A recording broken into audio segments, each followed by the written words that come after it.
Well, tell me how you both got started in acting as art.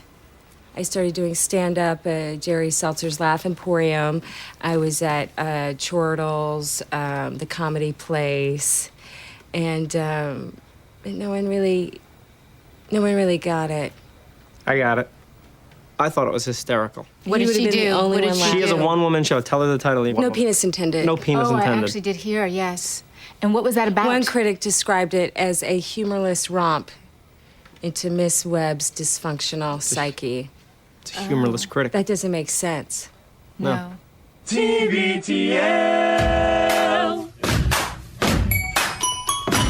Hi, Luke and Andrew. It's Irene, and I have a funny joke for you.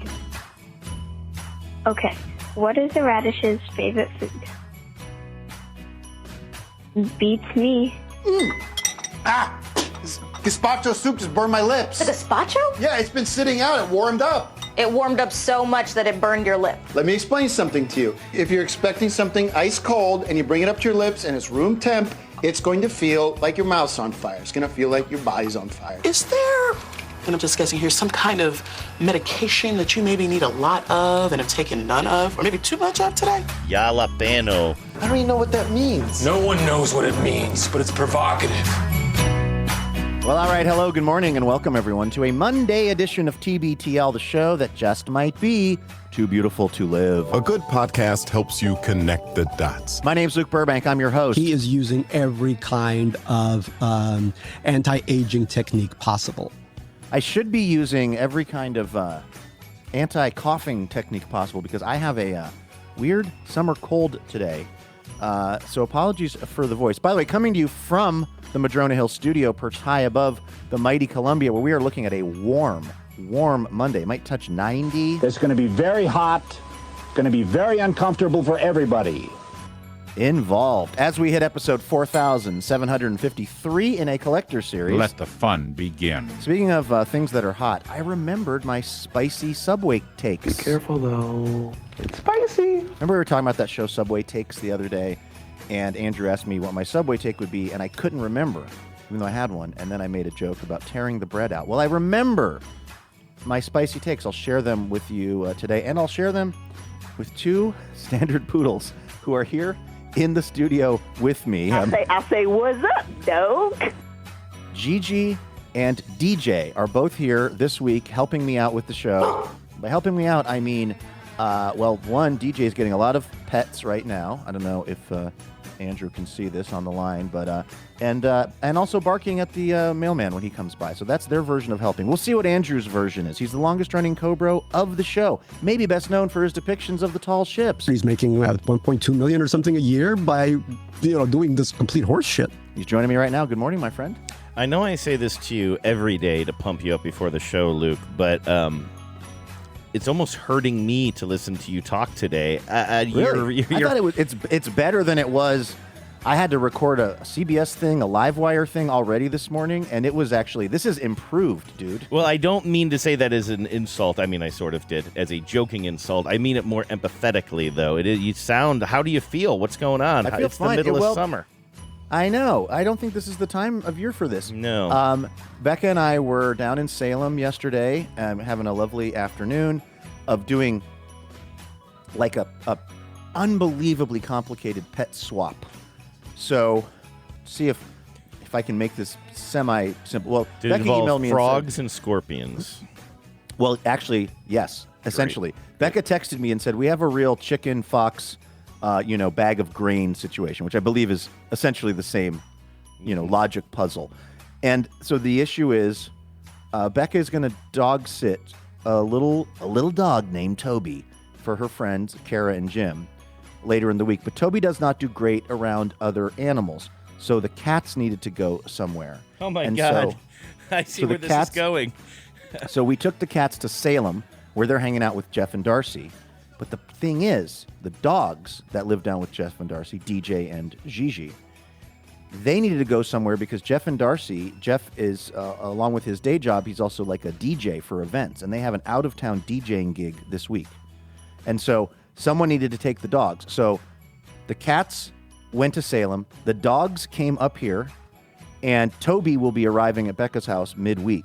And so that was the shuffle. And what it means is that I am hanging out with these two beauties. I feel a little bad, like I was a little the thing I was going to mention is on the drive home from Salem yesterday, I just started coughing. I thought maybe I had a little dust in my throat, but then no, I realized while I was trying to sleep last night. Have you ever had that thing where you have to keep swallowing? Mm-hmm. Like you cannot stop from swallowing at night.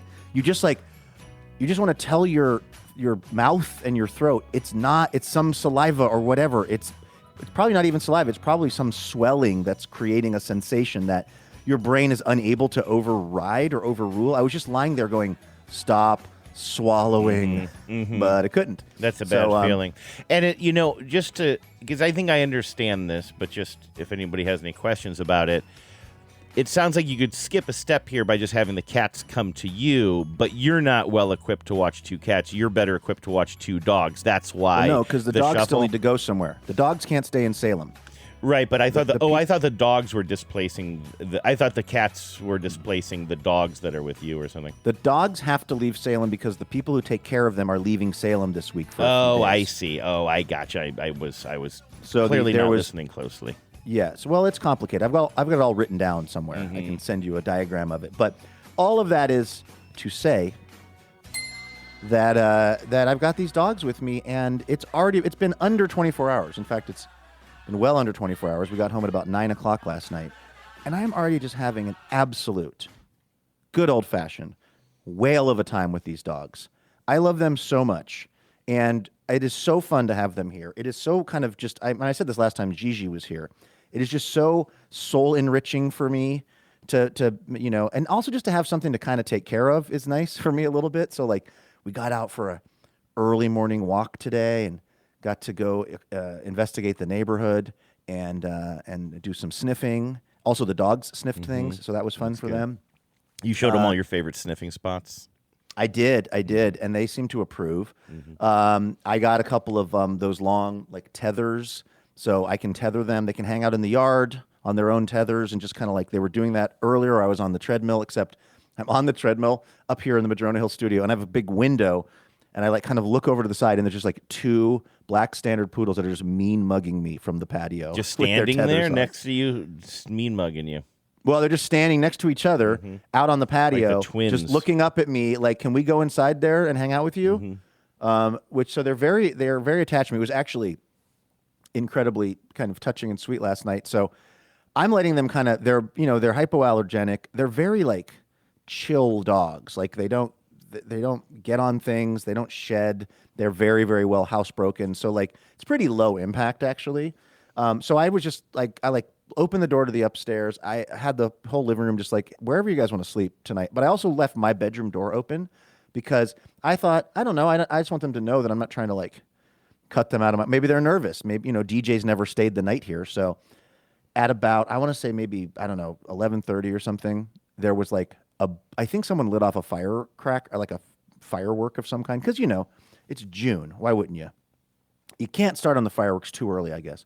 So somebody lit off some kind of firework boom, and next thing you know, I hear the click, click, click of DJ's little talons as she like walks in, comes over to my side of the bed, and just puts her little head on me. Aww. She was scared by the fireworks, so she just kind of like laid down on the floor next to where I was and slept for a few hours till she got her confidence back, and then she went out and chilled with Gigi. But no, it's they're gonna be with me all week. Actually, I think they're going home on like Saturday night, so it's gonna be a lot of. Really, what's going on here, Andrew, is I couldn't let you steal the spotlight. You thought, oh, I'm going to go get Lucy, and now I'm going to be the center of attention, and I'm going to put Lucy in the newsletter each week, and that, and that's just what the people want. Well, wait till they see some pictures of Gigi and DJ, okay? I could not let this go unaddressed, and so you get one dog, Andrew. I'm coming back with two dogs. Well, I'm online right now. I'm on dogstore.com, and I'm looking. Oh man! Look, they have a bulk deal here.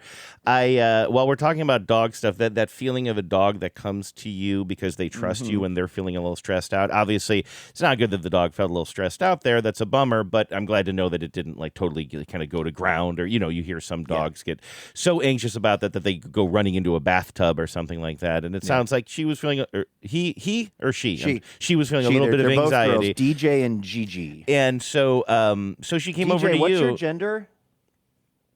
Just wanted to check in on that. Yeah. Sorry, I'm thinking about a funny text message I got regarding that today that I will not share because it was somebody very angry at me. But anyway, I like that idea of the dog coming over and looking to you for security of some sort. And I will say, this is something I was trying to explain to John before a meeting the other day, that it's just going to sound like the most basic thing. I mean, it's so basic. I don't even know if dog owners are going to understand what I'm talking about here. But as somebody who has never had a dog before, but has watched other people with their dogs, is to varying degrees of envy at times, and honestly fascination at times. Sometime in the past, like I'm going to say, I don't know, several weeks, I've gotten to a place with Lucy that is such a small thing that means so much to me, and it is. It is simply eye contact. It is like when we were out in the world, like when she was a puppy, everything was new. And I'm not saying we never had eye contact, but that I'm talking about the very specific kind of eye contact when you are out on a walk with a dog, or maybe even just in the yard or whatever. And she kind of just looks over her shoulder at you a little bit like, are we doing this? Or where are we going next? Or is this okay? Or are you following me? And it's like this little bit of communication. And I swear to God, I would be at, behind the wheel of my car at a stoplight and just watching a person with their dog cross the street in front of me. And then, of course, I rev the engine to kind of freak them out a little bit. But then That's how you broke your car. Yeah, I told Luke I won't talk about it on the show. I won't bore you all, but I've had a lot of things go sideways on me this weekend, but I unloaded on Luke before the show. But anyway, that little look, I was envious of that. The bond between a human and a dog that is expressed in a quick glance over the dog's shoulder it just means the damn world to me. And she's very much like that with us now. And it like, to me, it's like we are truly a family. I mean, I don't have any right to even have that relationship with these dogs because, DJ in particular really doesn't know me. And I don't know if Gigi remembers my particular smell or this house or whatever, but like their wiring is just that they're very keyed into whatever I'm doing.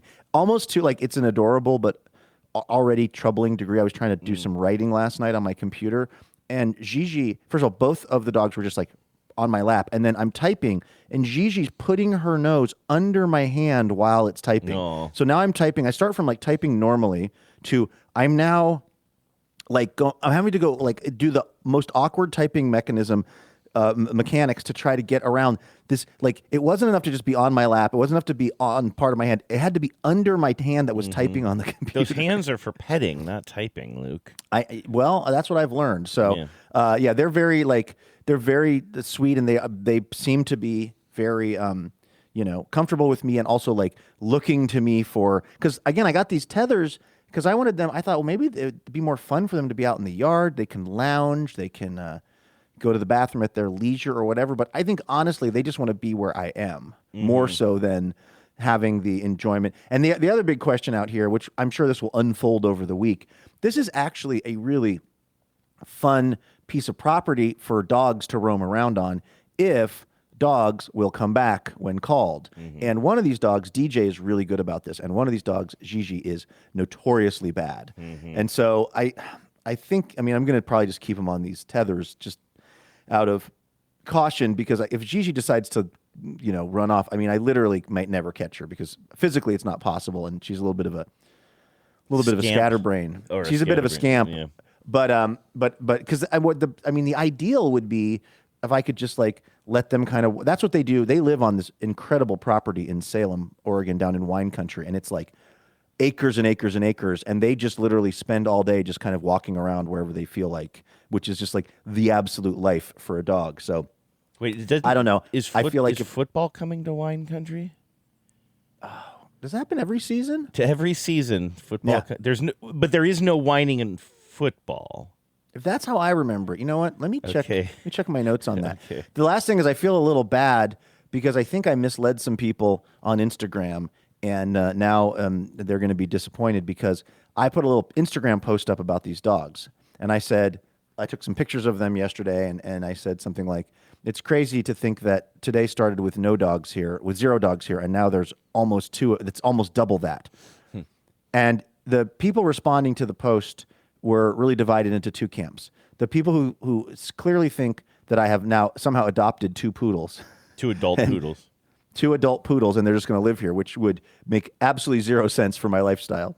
So it's those people. They're like, you better talk about this on TBTL. Holy! I think our friend Stacy up in Bellingham said, talk about a forward promotion. So that was one camp. And then the other camp was people correcting me on the fact that two dogs is not almost double zero. Well, that's... When I, Can I do the voice? That's the joke. Thank you, Even Wolfgang. I got that Thank one. you, Wolf. Yes. No, thank you, Rainier. Rainier Wolfcastle. I think yeah, you're right. that was the joke. But there's some people that want to make sure that I understand that 2 is not almost double of 0. Which, but anyway, I feel that if you tuned in today to TBTL because you thought that I would permanently adopted these two dogs, no, it is just a temporary assignment. We're just doing this for a week, but I'm sure that I will spare no detail about how it's going with them.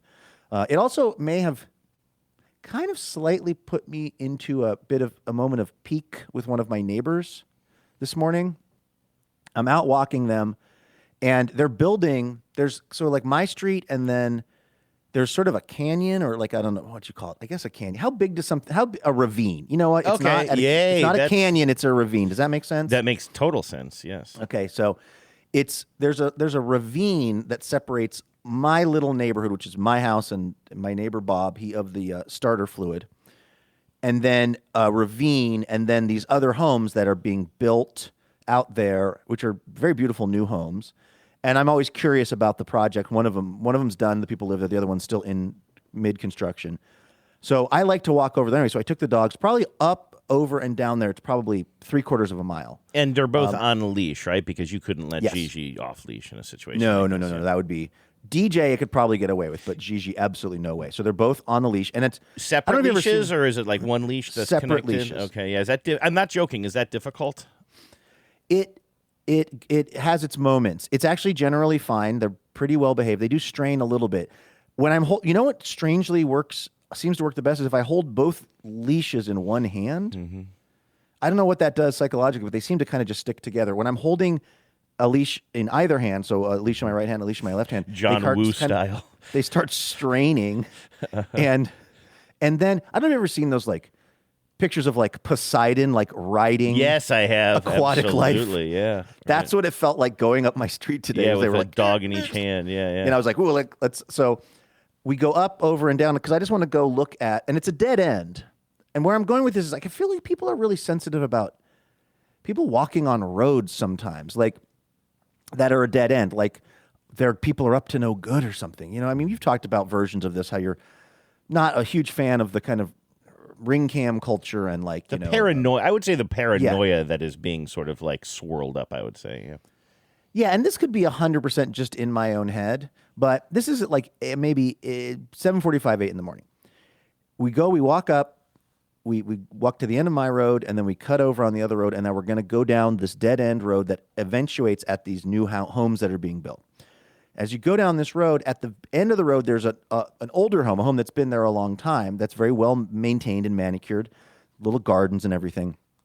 And we get down. All I want to do is stare at this new house that I can only kind of see from my place. I just want to look at it for a minute. I'm not going to try to go into the house or even go onto the property. And I'm just at the end of a dead end road. I'm not on any private property. I've not entered someone's yard or anything like that. I am standing at the end of a paved road with these two dogs, and the woman who lives in the older home that's been there a while is out and doing some gardening, and she's got two little like Jack Russell Terriers. I mean, they're like barking away, and I'm just kind of. Are they restrained? Do you know? I'm just curious. They're in a fenced off yard. Yeah, okay. So they're not like there's no issue with the dogs interacting. It's just they're barking a little bit, which isn't really bothering me. I've got these two dogs that are. I'm just gonna be honest with you. They're pretty cute, and like I wave. I give this woman who I've never spoken to a big wave, and she just shoots me the biggest daggers. And I was like, I couldn't tell if she was mad that, like, she's unmoving, and I'm like waving, like, hey there, how's it going? And she just like stares at me and says absolutely nothing. And I couldn't tell if she was annoyed that I activated her dogs, which to me, I feel a reasonable thing for people to walk down public roads with their own very quiet leashed dogs. If that activates your dogs, that might be a you problem. Or that she's just like, who is this person coming down to the, that was more, because she's got like signs, no turnaround. And it's one of those deals. Yeah, I'm she's sure at the that's very, what it is. Yeah. She's at the very end of the dead end road. And she's got a number of signs that are like, they all indicate past trauma around what? People driving down to the end of this dead end road and then doing a 3-point turn and leaving or whatever. She doesn't like that. Doesn't like people being down on the road. And it's just like, I don't understand that. It's not your road. Well, right. And also, I don't understand not liking seeing people in the world. For instance, my neighbor Gay, she has a Pomeranian. She walks the Pomeranian down to the end of the street to my yard, exactly what I was doing over there, except she actually maybe sometimes comes into my yard, which I do not care about. And I love it. I love it for Gay. I love it for the Pomeranian. I just, when I got home with the dogs last night, there was just two people I don't even know. They're just out on a walk. It's a beautiful evening. They're just enjoying themselves. They're walking down the road towards my house. Then they're going to get to the end of the paved road and turn around and walk back. I feel like something has happened in American culture, and maybe I'm looking at too much TikTok, and I've somehow fell into the algorithm of like people getting into these disputes with their neighbors, but they're always about insane things, like someone walking down a road that someone doesn't want them walking down, or a car parked somewhere that's maybe moderately not where it's allowed to be. Or to me, the one that I will never understand, a fence that is 4 inches over the property line, as if you need those 4 inches. Like, I don't know what the property line of this house is, but if you told me that Bob or Brian, my 2 neighbors, had somehow encroached up to, I'd give them 10 feet each. Like, the idea that people are like going to court or the HOA or having knockdown, drag out, life-ruining altercations with the people they live next to because a fence went up 6 inches into their yard is just, I do not understand that kind of wiring. I know somebody who's going through this right now in a much smaller plot of land, right? So that's one thing to consider. That might be a little bit of, what makes me yeah. so chill about this. But also, it would be my guess, although I'm not being fed all of these things you're being fed. And again, I think that's a pretty specific. You're probably, on TikTok, as you said, probably maybe seeing a disproportionate number of these things. But I legitimately cannot say much about my friend's situation, but I will say it's here more in the city. For legal reasons? Well, just for their privacy and everything, and it's kind of an ongoing thing. But I know that they mentioned recently something about and their fence is over the, over the where the thing is. And I realize what's going on is it's not about where that fence is. They used to have a good relationship with this neighbor, and that was never a thing. But other things started happening that they're in the middle of that didn't have to do with where that fence was and the property line, but other things, bigger things that have now continued to escalate, that have led to fences being built on both sides and various things being built on both sides, and like kind of an almost antagonistic reaction from the neighbors over some stuff. And so I've heard them mention, oh, by the way, their fence is over the property line, but it didn't start there, and my guess is that's true for most of these. And I know who you're talking about, and I, of course, side with them because they're our friend and also they're rational. Mm-hmm.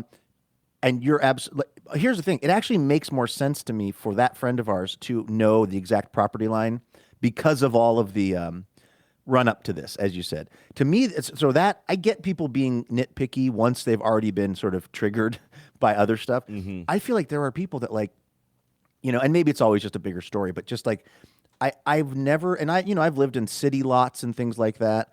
I've just, the only way that my neighbor has ever really just fully torqued me off was when we lived in Mount Baker and I had the neighbor with the gigantic holly tree, the guy in that absolute shit band Sweetwater. Oh, that's right. He would only pay to have, this is his tree. This is a gigantic holly tree that is in his yard.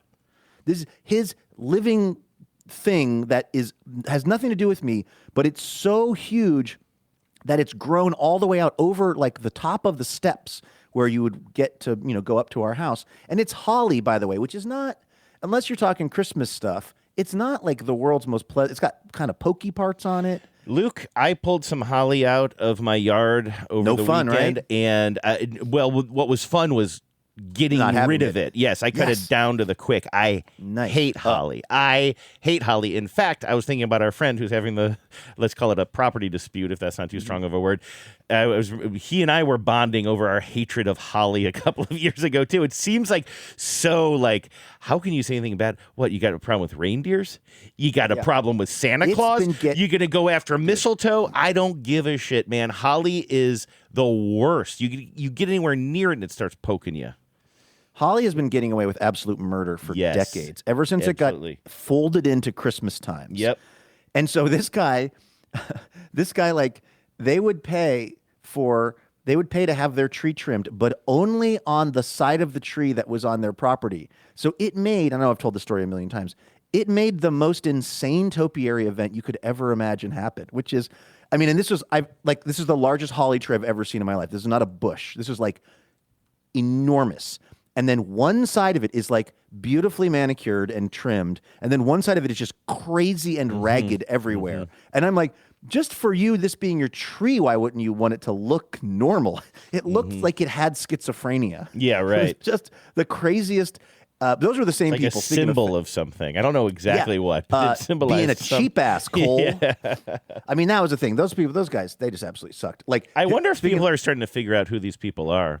Yeah, like I have absolutely, as you can tell, I have no regrets about naming and shaming these people because they're just lame neighbors. The other thing, speaking of fences, I told you was, they had a fence that was completely dissolving, like it was rotting away, and I was looking at it from my yard all the time, and I was like, that's very unsightly. What I'll do is I'll just go out and pay on my own dime to just build a fence in our yard. And then I will look at that, and it will be beautiful. And by the way, I never even checked where their fence was vis-a-vis the property line. Like, I did not care. I just wanted to have a nice, newer fence that I could look at instead of this rotting one they had let go to seed.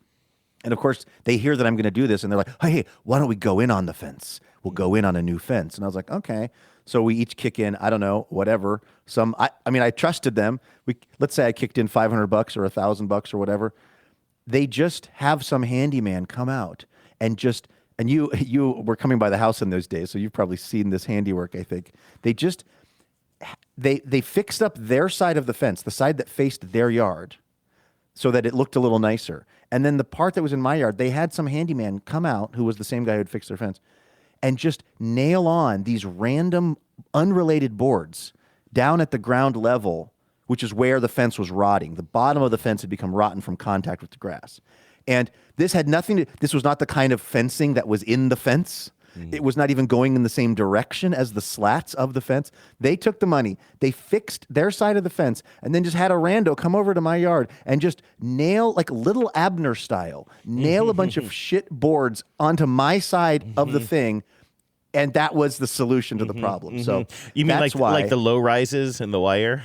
When they're bored, they're bored. I just feel like one thing you see a lot is I think there are bodies in those buildings, but you see, I'm forgetting the character's name, but the really young kids are often like hammering boards over the doors just to finally like kind of seal Chris them up. And Snoop and right. Yeah, it was, so that's why you do that to me.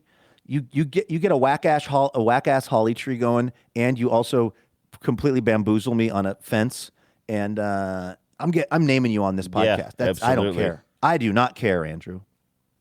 We was hoping for some razzle-dazzle. Razzle-dazzle. That's right, man. Razzle-dazzle. On your mark. On your mark. Get set. Get set. Now ready. Ready. Go. Everybody razzle-dazzle. Takes a drag off of his cigarette. Now, that's a song I haven't heard in a while. Well, except for when I accidentally play it under the Blur's days, as I did. Other than that, stamps out cigarette. No, that's right. Walks away. We have more Blur's days to share. That's what I was with you trying to today. say. We thought we were all through the dazzling donor messages, but in fact, there were a few more that were still making their way to us, and we are just so darn appreciative of the financial support that the show receives that we, of course, will read those messages. Yes. And we've got one from our friend Nicole Partridge out there in Bothell for a Lifetime, Washington. Nice. Thank you, Home Nicole. of the Savage Moose. Indeed. By the way, you want an update on the Savage Moose? I really do. The city of so you know that we are friends with listener Nigel, who is the mayor of Kenmore. Not Farage. I want to be careful to people know. Not the British lawmaker who's a terrible person. This is Nigel Herbig, I think. I was talking about Farage. Oh, you are friends with Nigel? But you know what? Let's table that conversation and let's go back Did you get Starmer drummed out of office today? I am. Look how international. I know. I Bring in love the Starmer this. Thank news. you. This is great. I am looking for the actual text message, but yes, Nigel, who I think is technically the mayor of Kenmore, right? He's a council member and also the mayor. And is he currently? That's what I was wondering about. I believe so. Yeah, I Nice. believe the re-election is behind us and went his way. And it says Wow. here, funny thing, this is a text message we got just on Saturday. Funny thing, the city of Kenmore now owns the building of the Savage Moose.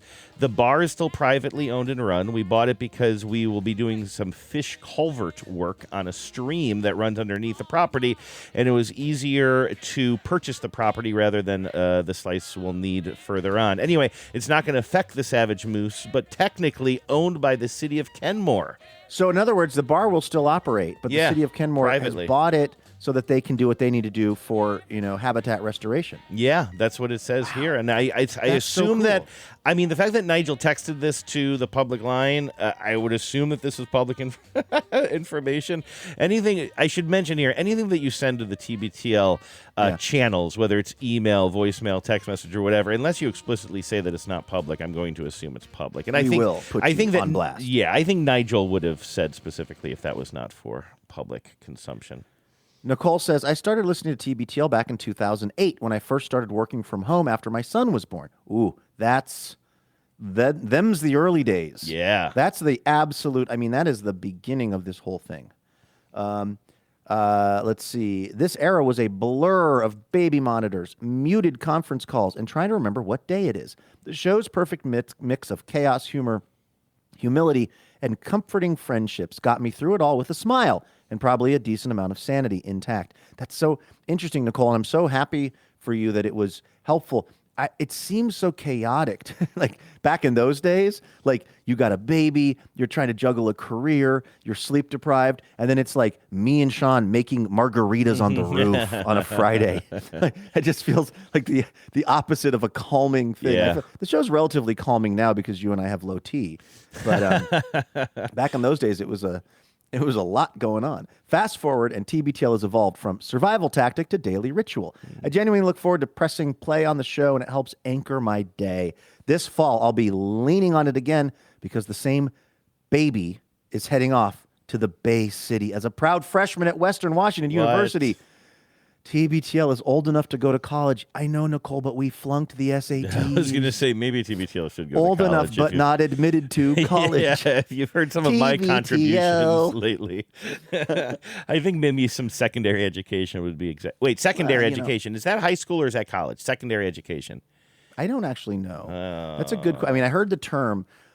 I guess I think of secondary education as, well, I think of it as sometimes when you're in a professional development, like my sister, who's a teacher and principal and administrator, is always doing more development. Is that the same as secondary education? Secondary is, I think, like high school. So you have primary education, which is preschool, secondary, which is next, and then higher education would be college. And then tertiary, which is the class that I'm teaching on YouTube. Yeah, you know what I like to say, Luke? I like everything they don't teach you at college. I like to say I went to the School of Hard Knocks. It's one of our favorite things to say around here. It's really interesting because, my parents didn't go to college.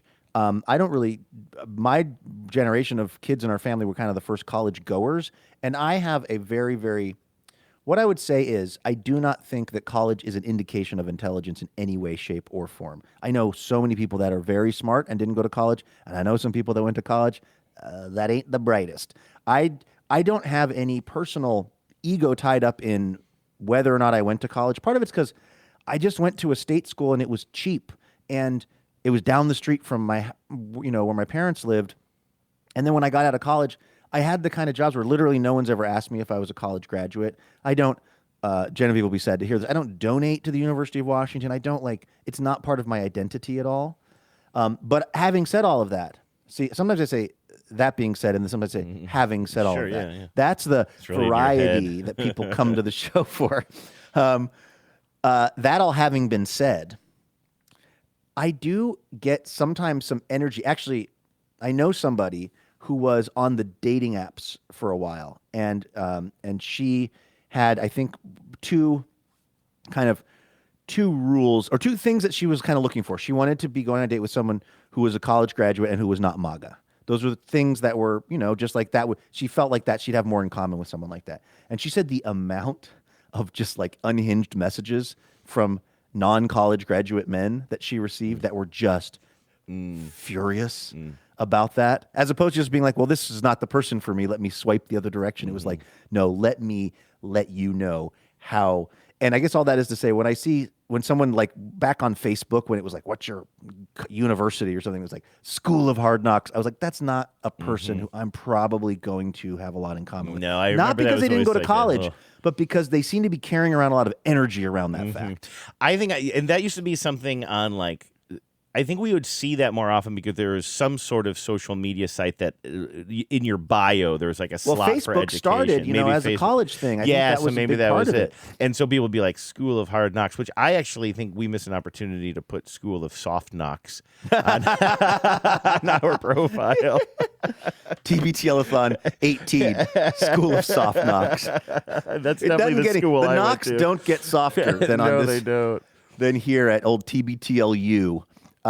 So Nicole is sending this baby off to college, which is just incredible that this thing has been going on the whole time that this person has been growing up. Nicole says, all my thanks to Luke, Andrew, and John for the courage to ask the Tens to support TBTL independence and all of the hard work you put into the show. Here is to 4,000 more. Thanks. Well, Nicole, thank you.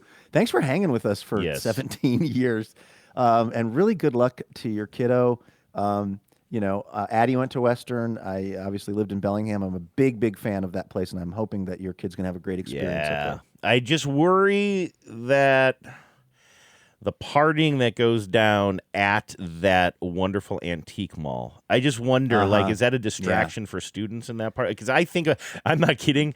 I haven't been to Bellingham since you lived there, but I think about that antique mall a lot. That was a happy place for me. They're partying, but they're just, the good news is you can only turn a Victrola up so loud. Yes. They're partying, drunk, but it's in the era of 1905. So it's a Victrola. They're drinking sarsaparillas out of flutes for some reason. Yep. Yes, and it's keeping it pretty tame, actually. Yeah. So anyway, Nicole, thanks again. We appreciate you, Maestro. On your mark. On your mark. Get set. Get set. Now ready. Ready. Go. Everybody razzle dazzle.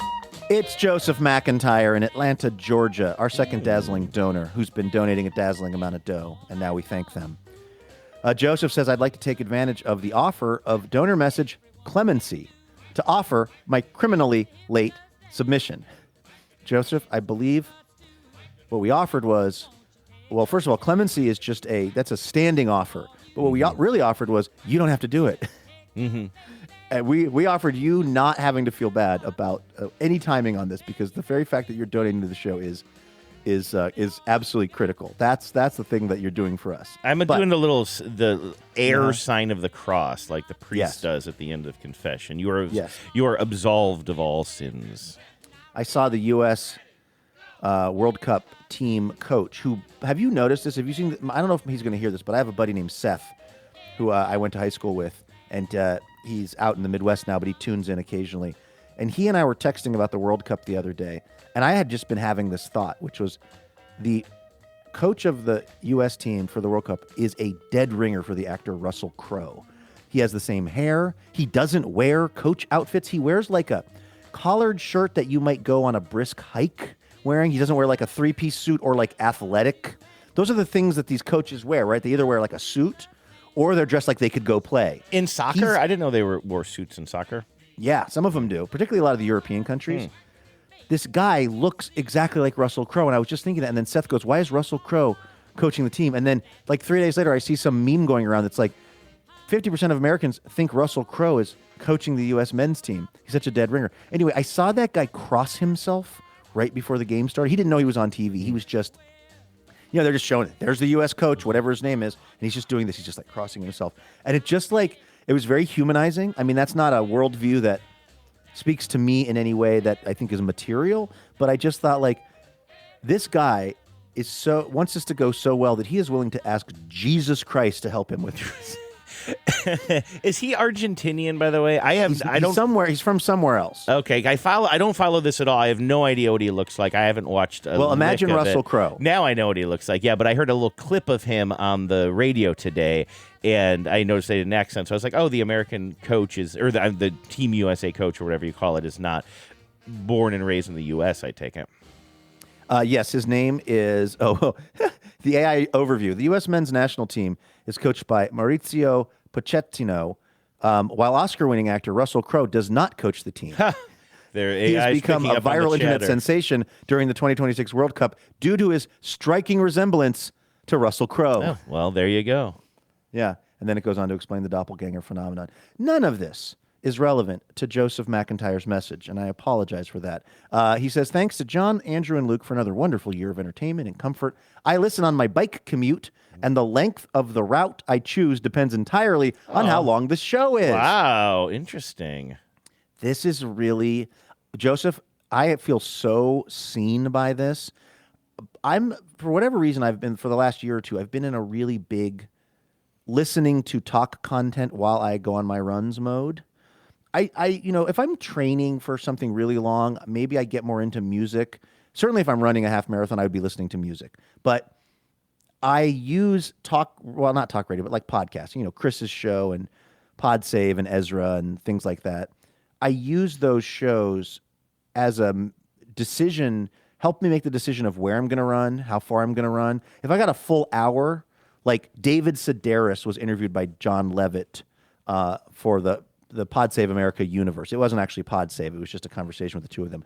It was like an hour or something. I was like, I could climb a mountain in that hour. I could do anything. That is going to give me so much power because I'm going to be so distracted because I love David Sedaris so much in those conversations. So I get it, Joseph, this kind of plotting things based on your listening and how that might, impact your, energy levels. Joseph says, middle age has significantly slowed my metabolism. Every Badlands is a kindness to me. I'm overjoyed to donate, and I'm lucky to be able to. I was listening to y'all talk about nationalism on the show the other day and thinking about imagined communities, which was a formative book for me as a much younger person. There's a section where Anderson says the common experience of reading the morning paper allows you to imagine other people doing the same without you knowing them. And that's how I feel about TBTL, a community where even though life's vagaries have kept me from actually knowing other tens, I can picture all of the tens smiling along with me. We just need an army and a currency. Huh. That got nationalistic very quick at the end, but I could work on that. Wait, we have the coins. We have the TBTL coins that we gave out several years ago. Yeah, we'll start there. That's a really interesting way to... I'm not familiar with that book, but that's an interesting way to describe this shared experience. I've had like 5% of that on the other day. I guess it was yesterday morning when I showed up at Becca's house.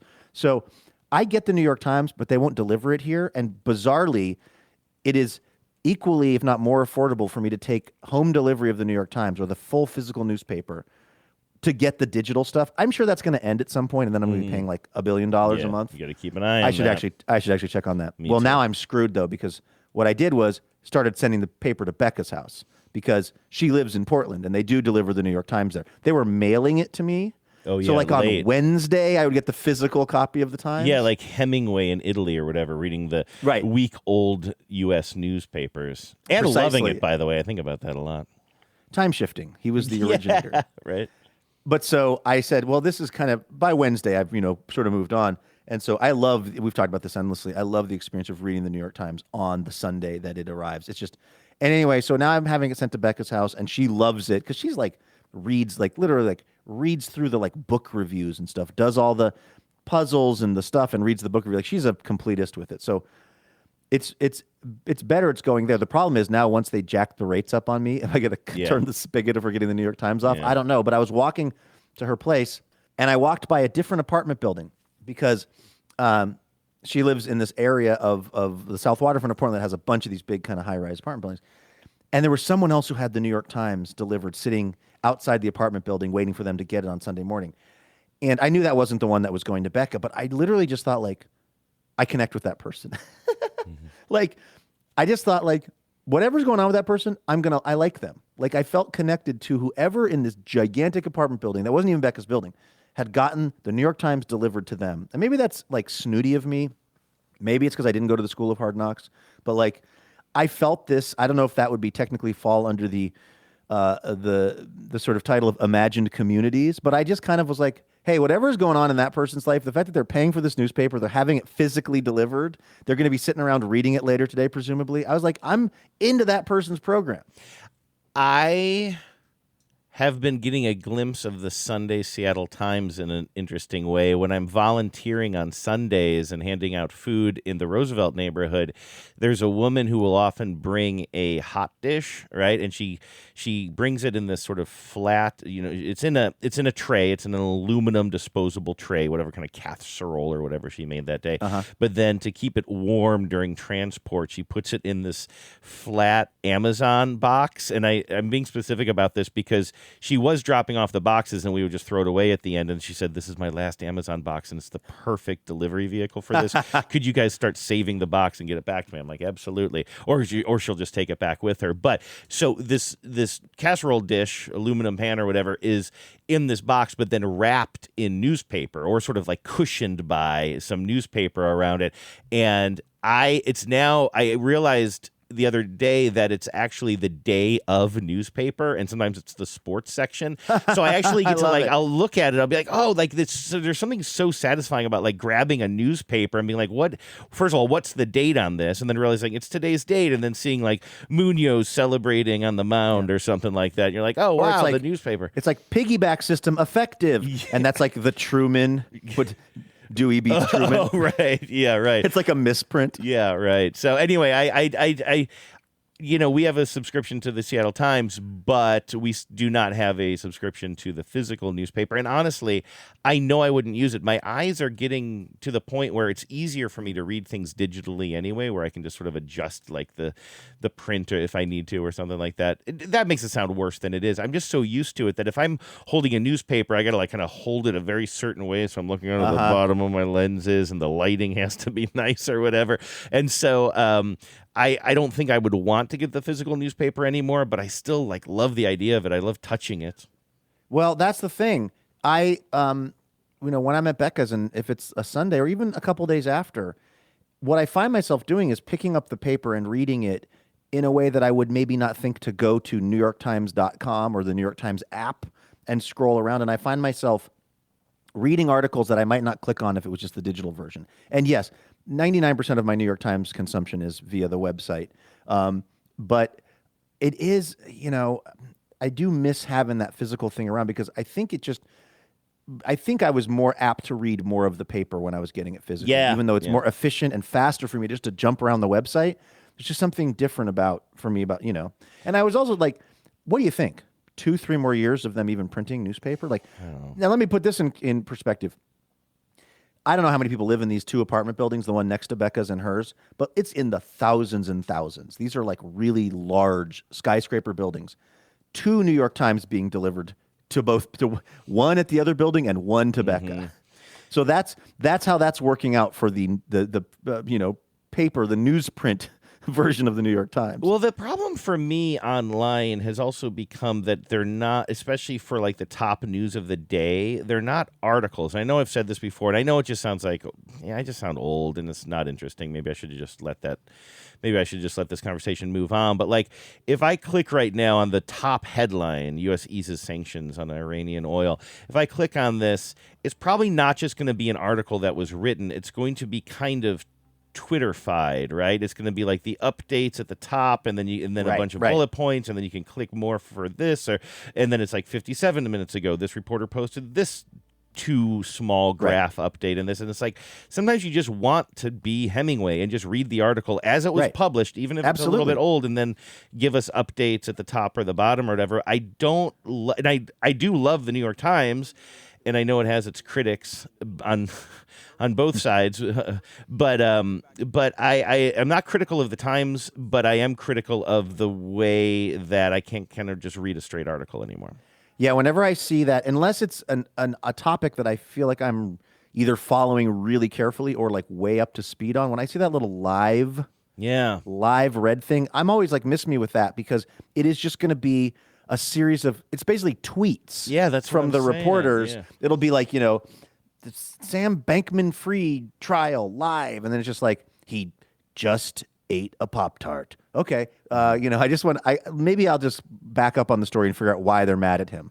That's where I used to really go to Vox, but I haven't been to Vox in a while. I know that they've had their fair share of some major cutbacks and stuff, so I don't know if that's as good of a resource as it had been in the past. But I know even our friends who are doing the audio stuff over there. That's one of my favorite things about Vox is like if I need read up into something, you know what I mean? Like that's a great place to go. Is that a paywall type of deal though? I'm guessing. It didn't. I used feel like to what I be. read at Vox, I'm always very. I always like their reporting and their writing a lot. Like I think they have really good people over there. I don't think it's the paywalled Atlantic unless is you the get one to that I can't. I love the Atlantic, but it's just like it's just outside of my.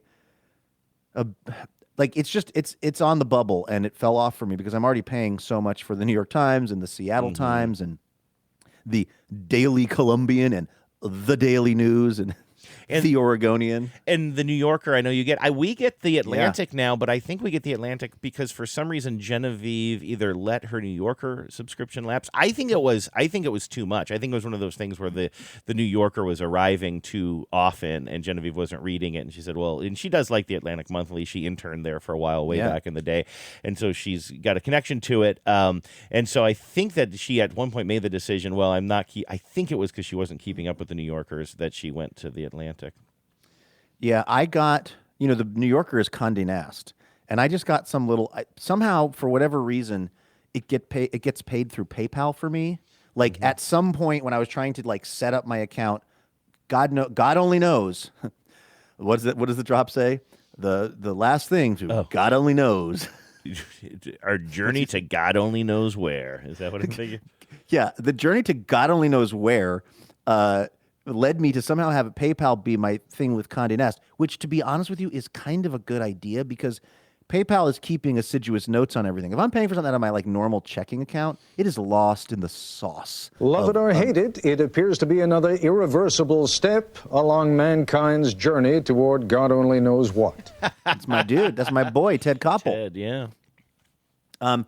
So I got signed up on PayPal, which again is kind of like actually a good thing because, well, what it was I was like, you paid Condé Nast. It does it yearly, and it was a shocking.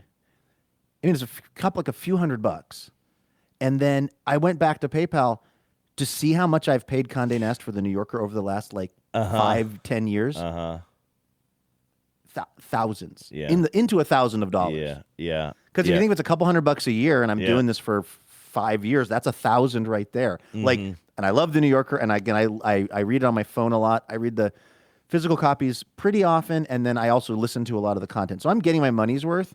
But there was something breathtaking about that number. Like if you said to me, "What would you like to spend $1,200 on the last 6 years of the New Yorker or something?" I'd be like, "No, I wouldn't." But I guess I have. I'm looking for. There's something interesting about well, there's a lot of interesting things about Harper's Magazine, but I had a subscription. I love that one too. Yeah, and the thing is, the Harper's is something that I used to buy. I mean, back in when I was kind of fresh out of college. You see one at Bulldog News or something recently? I did. Yeah, that was that was actually probably a year ago or something. But back in the day when I was young, fresh out of college, bopping around Boston a lot, I loved having a Harper's with me, and so I would buy it. Somewhat the Harper's Index. Somewhat, yeah, exactly. Love the Index. Love just whatever. It's Louis Lapham's notes. And so I would read that. I remember taking one to the beach one time and trying to read the most just tedious article about economics and just being like, what am I doing here? But anyway, I do love Harper's. And then there was some deal that came along. I think for some reason I was talking with Barbara Bogave about something, and she wanted me to read something in the archives, and I realized, you can get a subscription to Harper's and have it come to your house for almost nothing. I mean, it was so unbelievably affordable, and it gave you access to their 100-year archives or something like that. Like they've digitized That's a great everything. book by Gabriel Garcia Marquez. the 100 years of archive. And I liked it, but it did start to pile up too much, and so I'm like, I'm going to cancel this or whatever. And boy, did they send me like, I was getting like physical envelopes in the mail that would say like, what have we done wrong? Or I guess this is it. Like they were just putting like the most like drastic kind of languagey, guilt trippy stuff. It says like you can get it for basically, if you buy it and get it delivered, you can get it for about $3.33 per issue. And here's where I'm going with this. I let that lapse, and then you mentioned maybe a year ago or something, I was at Bulldog News in the University District of Seattle, kind of cool old school coffee shop and magazine place. And I am looking for it now, but I think the cover price was $15 for a magazine. And I'm not criticizing them. Like Harper's is not, getting money every which way. You know what I mean? Like I will pay $15 for the occasional Harper's because I want them to be around for another 100 years. There's nothing like them, and it's very special. And if anything, I feel bad for maybe letting my subscription lapse. But it is incredible. And it also just speaks to the value of the dollar these days and everything. But it is pretty incredible to just buy a magazine, and not a super, super glossy one, not like a quarterly that's super thick with like the spine on it or whatever, but like a magazine for $15. Yeah. That's pretty incredible. There is an argument for that you will then treasure that Harper's and you will actually read all of it. Because think about when I used to ride my bike to Silver Platters to buy a CD with my 15, I think it probably came in at around the same amount too, where I was living. Maybe my $15 or something that I was paying for a CD. And like, to tell you that I treasured that thing, that I read the liner notes, that I learned every song. Yes. I don't have that relationship with music anymore. So I don't know. I mean, maybe if you would have bought that Harper's, that would have been the best Harper's you've ever read, because you would have read every. I did buy it. No, I did buy it. I don't know how much I dug through. Definitely, like all of the short stuff at the beginning, and like you say, the index and stuff. I can't remember what the thing about it was. This was like, I know this was a long time ago actually, because it was near the beginning of Trump's second term. And I remember the bottom headline. I think sometimes they have like a headline at the top, but then they'll have like kind of a big bottom headline or something on the cover of it. And it was just something like, why we must impeach Trump now. And I remember it was, well, sort of, but it was like, I found it to be depressing because it was at the beginning of the second term, and it was kind of like there was so much else going on with the atrocities and everything that were being perpetrated by him and his administration early on. And like, I was like in the middle of Doge stuff and like all of that. And it was also new for the second time, sort of. And it seemed like such a first term headline, sort of. I know it sounds crazy, but like I didn't like the idea of reading this on the bus or something like that, which is weird. Like nobody's looking at the bottom headline of the magazine that I'm reading on the bus. But there was just something that seemed so feeble about it. Like we're talking about impeachment here, like after already being impeached during the first administration, and then like what's going on. It was almost sort of like, and also they have the House and Senate. So what are you talking about? And I didn't even read it. So I mean, listen, I know whoever wrote not just that article, but that headline is like 1,000 times smarter than me. I probably should have just read it. But at that moment, I just remember being like, we're just going for impeachment again here. Like he just got reelected, and we have Elon Musk in the White House grinning with blood on his teeth. Just like, kind of like, I just didn't feel like engaging with that. We have to take him down the obvious manner. The only thing that will actually bring him low. A reflecting pool paint job peeling up. That's the only political gravity I think he's ever faced. By the way, the headline story of Harper's magazine right now, harpers.org, if I can use a swear, happy fucking birthday. An exhausted America turns 250. I saw that. You didn't miss any of that pitch, Harper's. Feel the same way. We're doing a special like Livewire 4th of July show, which shows do because it's basically a chance for us to run some clips and stuff and take a week off. But we've all been talking about how complicated it is to do stuff around the topic of the 250 and also 4th of July and celebrating the founding of America or anything because of how so many people feel about the country. But so we can go with happy fucking birthday though. Yeah, and is it it's kind of funny because I was thinking about I was sort of thinking about intro tape. Somebody sent me some funny intro tape that I think was used way back in the day that I was thinking about rolling out for the 4th of July kind of thematically. I think we have been for the past several years using Joe Dirt. talking about all the options. Oh, dude, but the names of those fireworks is never not funny to me. But Husker Do, Husker Don'ts? Husker Don'ts. Isn't July 4th potentially on a weekend this year? Yes, it is. It is on a Saturday, so we won't actually even be doing a show on July 4th. Well, I count July 3rd as the holiday, so I get to play my I'm not even supposed to be here drop. Okay, sounds good. We're going camping. Oh, yeah? Becca and I are going camping down on the Oregon coast for the 4th of July weekend, which will be fun and something I haven't done in a while. So, nice. I think, no joke, I think that, so Hannah and I, because of travel schedules and everything, we have to like kind of double up on some recordings for our Spotless podcast. And like, we were trying to figure it out. And I'm like, well, we got to do 2 shows on one of these days.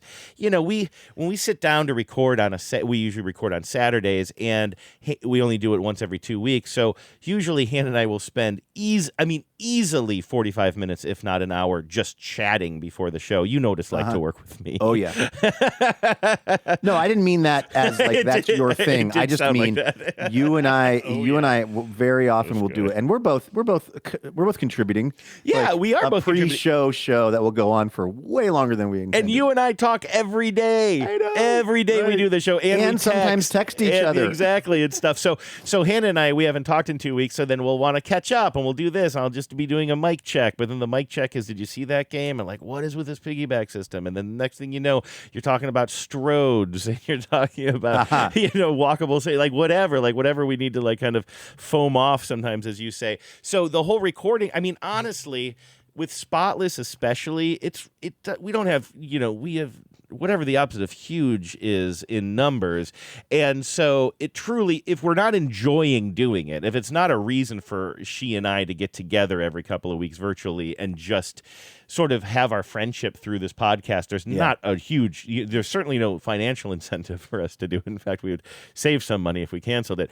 So all of that is to say, I like doing that, but it's sometimes a time investment on a Saturday, which during the summer months starts to feel like, oh my gosh, like particularly when you got your Sunday pop up, and you got pole saws on the way. Oh, the pole saw came. The pole saw is still in the box. This weekend was so busy, I have not had a chance to pull it out yet, but at some point, and this weekend, I guess it's not this weekend I'm doing Spotless, but the weekend after that is Saturday the 4th.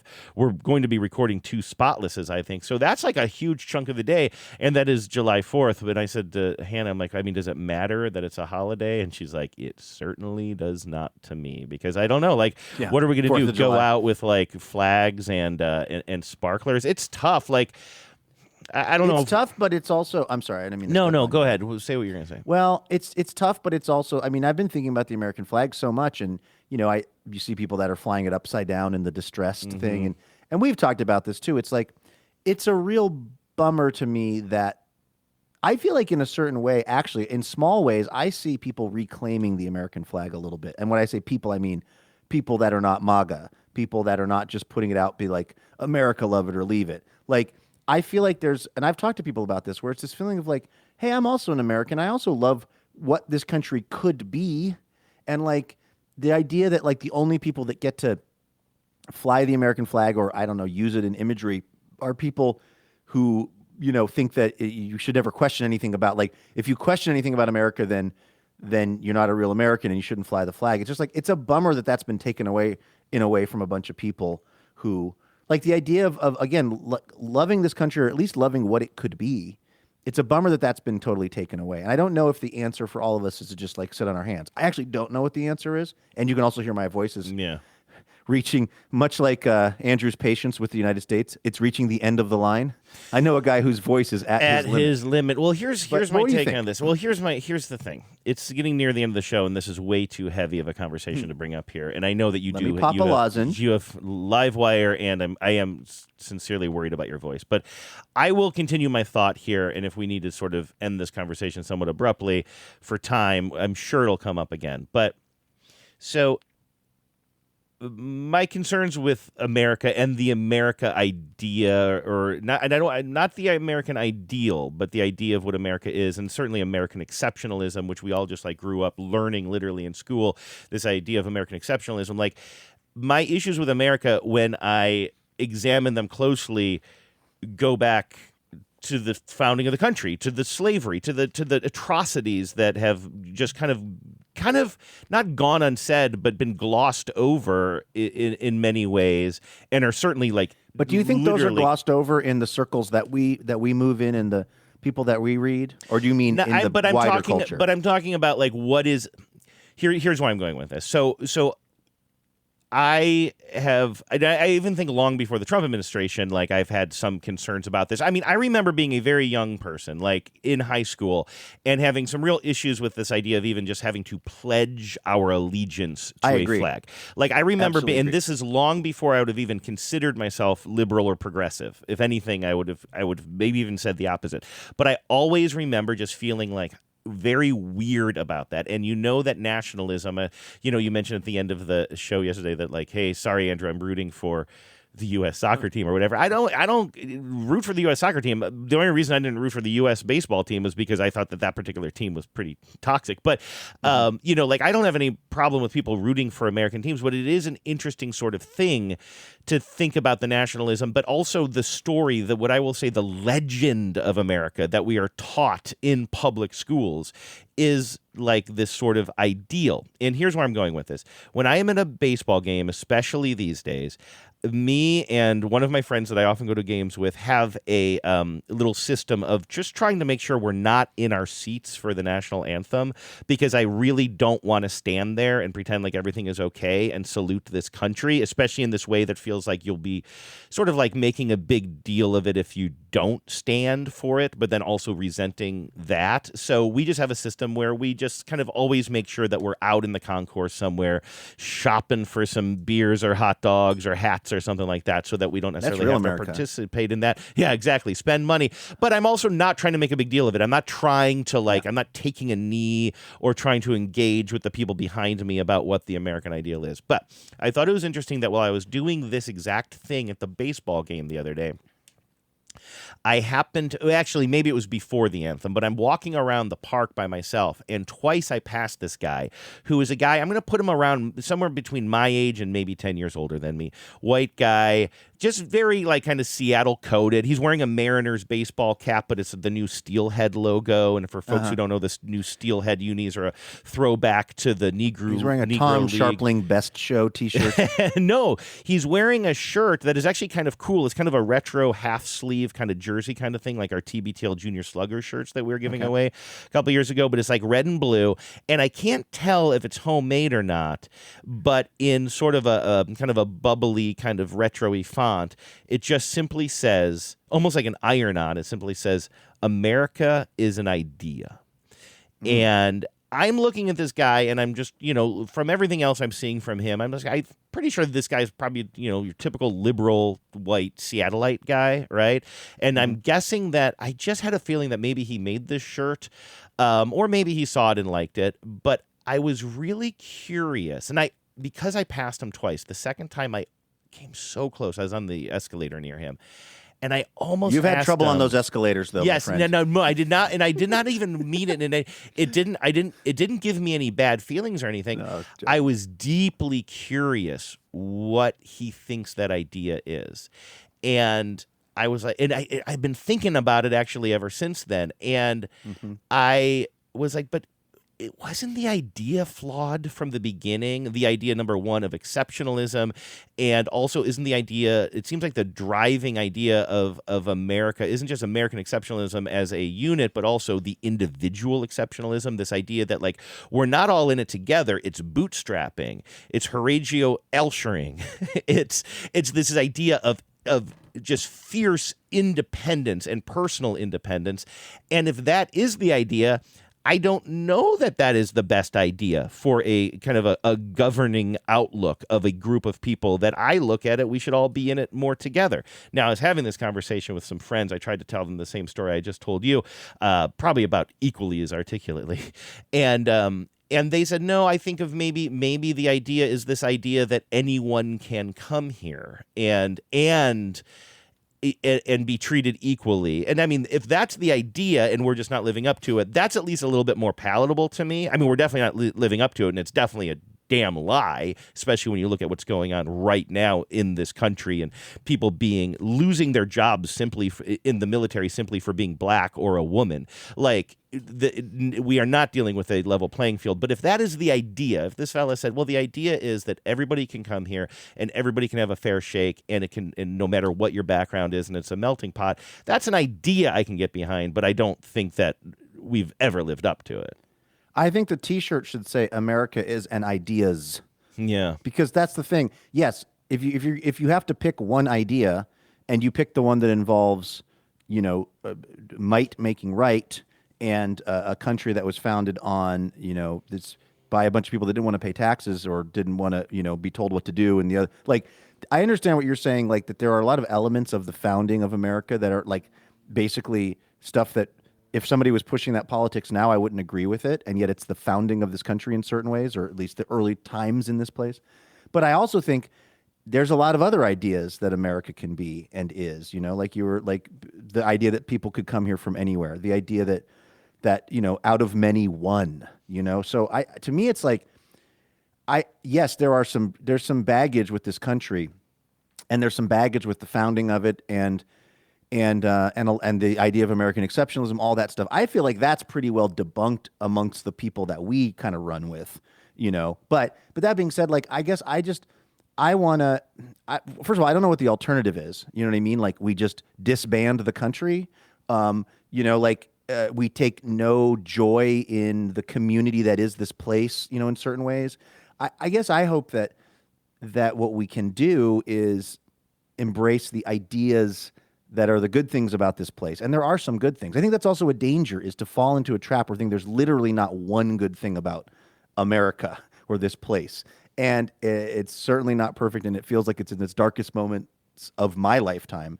But I also kind of feel like there are, otherwise, for me anyway, to just give into kind of complete depression around the topic is, for me, demotivating. For myself, like, I got to think about, like, there is some good stuff in this country, and there are good people, and if we can find each other, and if we can put this thing on track towards what the dream of this place was, at least for some people, that feels like action to me. So, and also, I'm probably just a little more of a kind of a, corn-fed, old-fashioned kind of, middle, American kind of dude than you are. At least I wasn't having those thoughts about the Pledge of Allegiance when you were. I now totally have those thoughts. Like, I find the Pledge of Allegiance completely weird, and the fact that you make kids do that is insane to me. I mean, it's totally insane. So you tend to get to these ideas before I do, I think, sometimes. But yeah, I don't know. And you said, what's the alternative, being depressed all the time? And, like, I don't think. Well, no, I didn't say the alternative is being depressed. I meant getting rid of the country. Is that the alternative? Yeah, but I guess for me, I don't think that I am depressed about certainly my life or the opportunities I've been given and all of the things that go along with that you and I try to acknowledge as much as possible. But I also don't know that I gotta, like, what's the famous drill tweet? You most certainly don't have to give it to him. Like, I don't know that I need to salute the American flag for that. Like, I can salute my leaders here in my local community for, absolutely. There are various. No one should have to salute the flag ever. Yeah. So, like, the idea that like, I'm not saying that you have to go around the world just live your life being angry at all times. I'm not saying that, but also, like, how much do I have to give it up to the founding fathers? How much do I have to give it up to the flag? How much do I have to give it up to these songs that, like, sort of celebrate? I guess there's just always something about nationalism, generally speaking, that just always doesn't sit well with me. And, like, there's something about during the baseball game recently when the Mariners were playing the Nationals in D.C., there's this thing going on that I know that you're aware of, Luke, which is way past its prime, about a month in, but they're calling it tarps off, and this is happening in stadiums all over the country. I meant to bring that up when it was first going around. I'll summarize it quickly, and I know we got to go, but basically at parks all across the country. We're doing it at the Frog Jump, right? Yeah, I would assume tarps very, very on. There'll be like a couple of guys or a group of guys who will like go find some sort of empty section of the ballpark and like take off their shirts and start rooting really loudly and like whip their shirts over their head, and then slowly throughout the game, more and more people keep joining them and taking off their shirts, and then by the end of the game, you just have this whole section of people that are always shirtless. the nosebleeds. Yeah, in the nosebleeds, usually like in the glare of the sun, whipping their shirts, but they will lead chants, and you can really hear them on the radio and TV broadcasts, even when the broadcasts sometimes clearly intentionally are not trying to give them more gas anymore. I feel like they were celebrated more at first, and I think everybody's over it a little bit. But you'll hear chants, and one of the cool things is because they have this, because they're all in the same place and leading these chants, they can take over what the ballpark sounds like, essentially. Wow. So their chants win the day. And so when they were saying like F the Mets or something, like you could actually hear the swears on the broadcast. They're a plurality. They're exactly the reason Donald Trump has power. Not them specifically, but it's like there's not more of them than other people in the stadium, but they're the most number of people that are doing the same thing. Yes, exactly. And so anyway, all that is to say, I heard this on two different Nationals broadcasts. One when the Mariners were there, and then I don't know if the Royals or the Orioles or somebody was there after, and I happened to be listening to the game. But that crowd of shirtless men were chanting very loudly, USA, USA, that chant. And I just realized, like, I get such a negative. I almost have I almost have the reaction you have to a motorcycle racing by. Motorcycle? Yes, Yeah. the chanting of a bunch of mostly white men chanting USA, USA hurts my nerves. Yeah, I get it. Yeah, I mean, it's not my favorite thing either, because I mean, the other thing about that though too is that there's an assumption behind what their intention is, and I think the assumption is correct.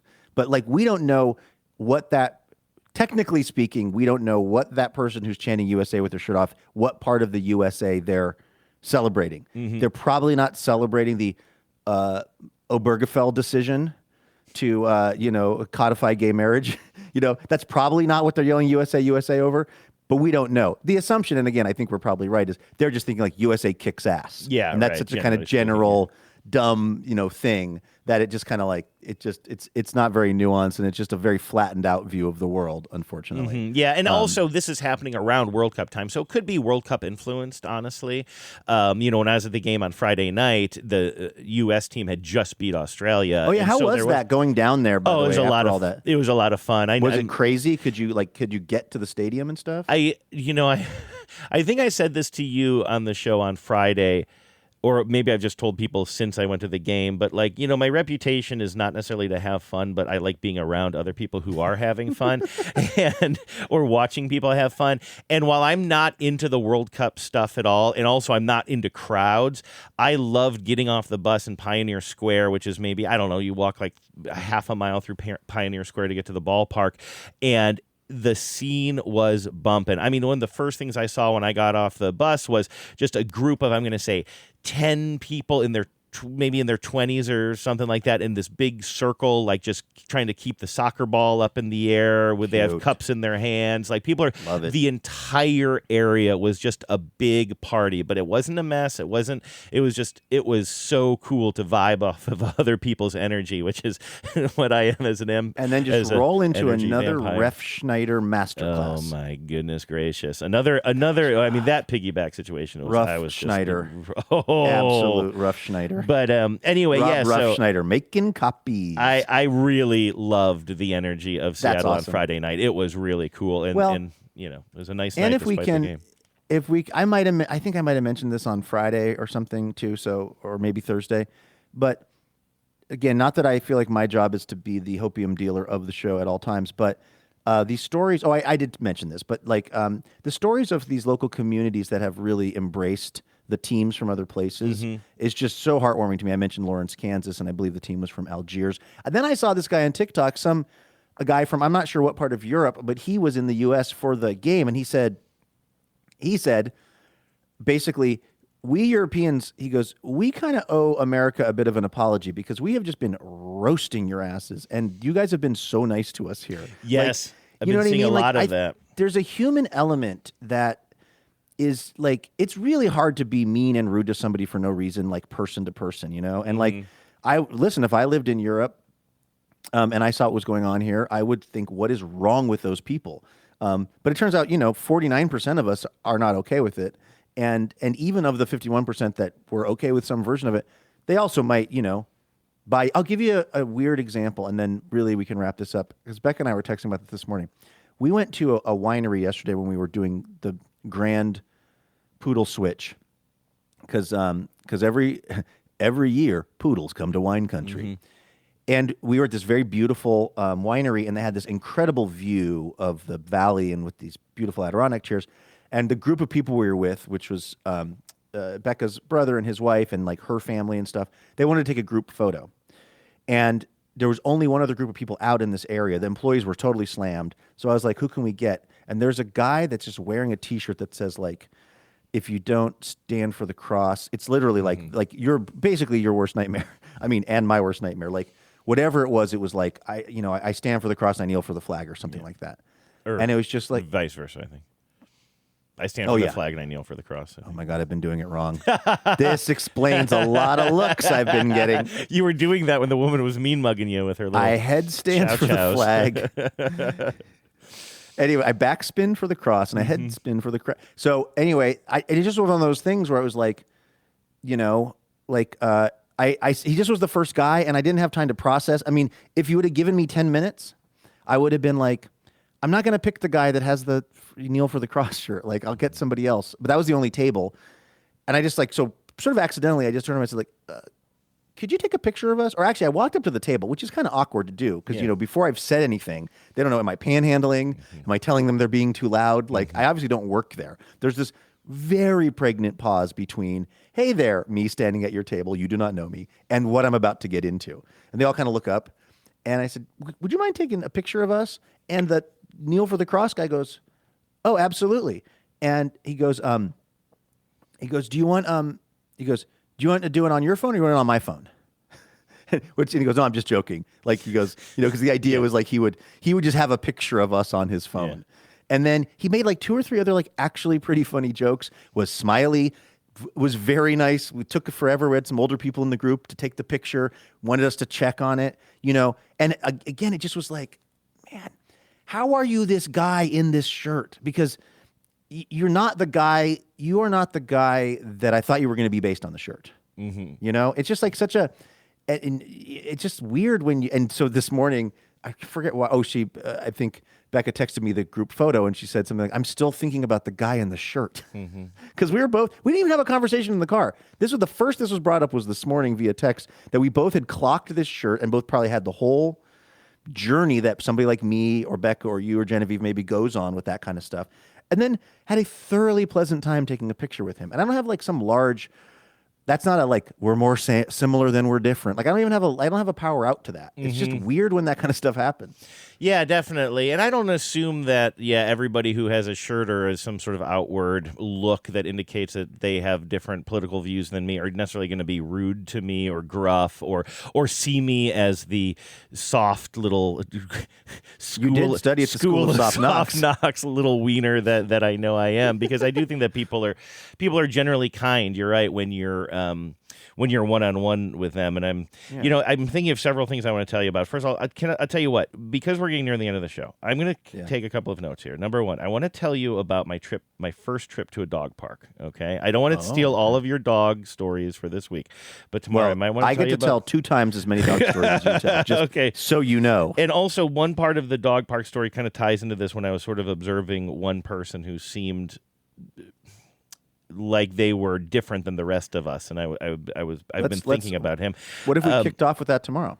Yeah, and also I want to tell you, and this is more fun, I want to tell you about a moment that I had in the grocery store yesterday where I came so close. I mean, to literally embodying a Dr. Rick Progressive commercial. I mean... in a way that I almost had to bite a leather belt, and then how that ended up working out. If we can try to remember those, great. I will tell you about those tomorrow. We'll put those at the top of the show tomorrow. Yeah. If they could combine a grocery store and dog park, I think they'd really to have almost everything that you, almost everything you like in the world. A pole saw store, a grocery store / dog park. Oh my goodness! All right, well we should get out of here for now. I'm sorry, I promised you we were going to keep it quicker, and I think I'm the one who extended the show. No, we had to give Joseph the proper ride home in Atlanta. That's and right. We did. You're welcome, cardio. All right, thanks for listening, everybody. We'll be back here tomorrow with more Imaginary Radio, hopefully with me a little more in my full voice. Yeah, I hope you feel better. I actually feel fine. My voice just kind of sounds cruddy, but I guess we'll all find out together tomorrow, so we'll see you then. In the meantime, have a great Monday. Take care of yourselves, and please remember, no mountain too tall. And good luck to all.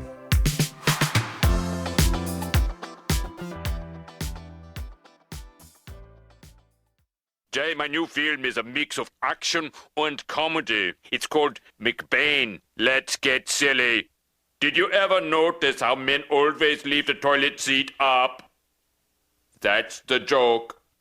The film is just me in front of a brick wall for an hour and a half. It cost $80 million. How do you sleep at night? On top of a pile of money with many beautiful ladies. Just asking. Power out.